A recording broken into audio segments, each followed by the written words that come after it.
Hi, I'm Nancy Johnson. I'm the founder of Chosen with a Mission Ministries. Never did I think I would found a nonprofit, but God has big plans for us when we submit to Him. So when we met James, he started a school with about 40 students. And by the time we went to visit on our first trip, there were about 140 students. And then when we went a year later, there were over 300 students. And since then, we have opened a high school because our school, Chosen Junior School, is primary, so they graduate out. And we were helping to sponsor the neediest students to go to high school. And it got to where James felt called to open his own high school as an extension of Chosen Junior School. So that allows him to continue discipling them, holding Bible studies weekly. He's a headmaster of both schools, and he's also the lead pastor of Grace and Glory Chapel, which opened around 2017. They have a congregation of about 80, and we've recently built a Sunday school specific building for the children. They have about 100 children show up every Sunday. So this year we're opening a medical clinic. We will be taking on 2 new staff members to run that regularly. James hopes to also offer classes, therapy type, parenting classes, and they'll be able to hold all of those in that Sunday school building that we've built.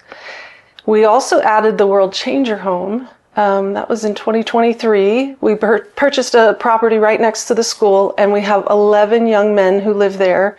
They have no other relatives they can live with. And then we have 15 girls, I believe, in a building that we're still renting. So as we move forward, there's always more to do. When you partner with us monthly, we pay teacher salaries, staff at the chapel salaries. We also pay for just the running expenses of the chapel, the electricity, upkeep. They print a lot of things. Well, for the school, they print everything. They don't have textbooks like we do. So we pay for toner. We also fill the water tanks. That is about every 6 weeks. We have to truck in water, and then we will need that also at the clinic. So we will need a new water tank for that, and water, and the salary for the doctor and the nurse. And as anybody who owns any kind of property knows, there's always upkeep. There's always maintenance. And we are also building up to funding the high school and the teacher salaries there. Every month we send enough money for each student to get 1 meal a day at the school. So it works out to about 10 cents a meal.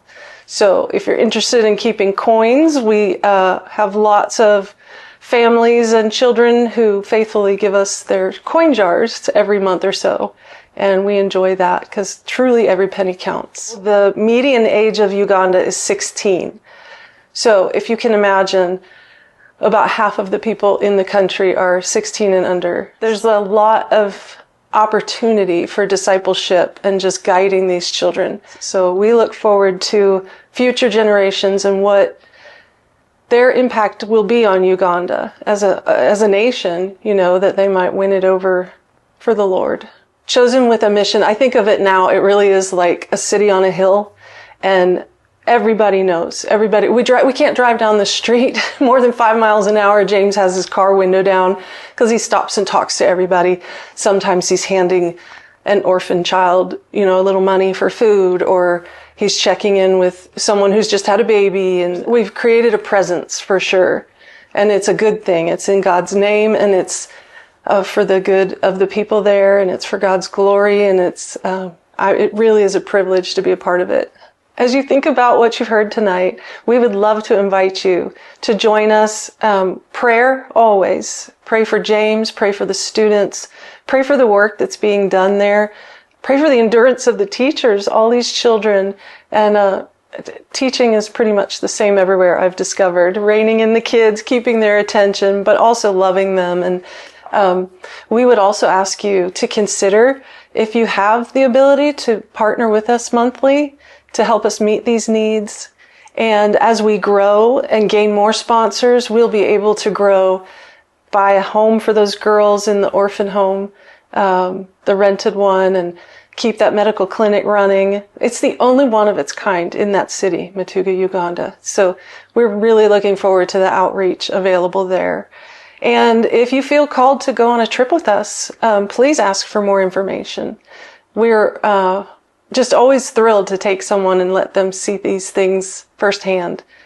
And lastly, if God's calling you in any way, read Ephesians 2:10 and really pray about and ask him, what is your purpose? What has he got planned for you? It doesn't have to be what we're doing. If it's a start and you want to partner with us until you have a clearer call, we would love to help you, walk you through that, what it looks like, pray with you.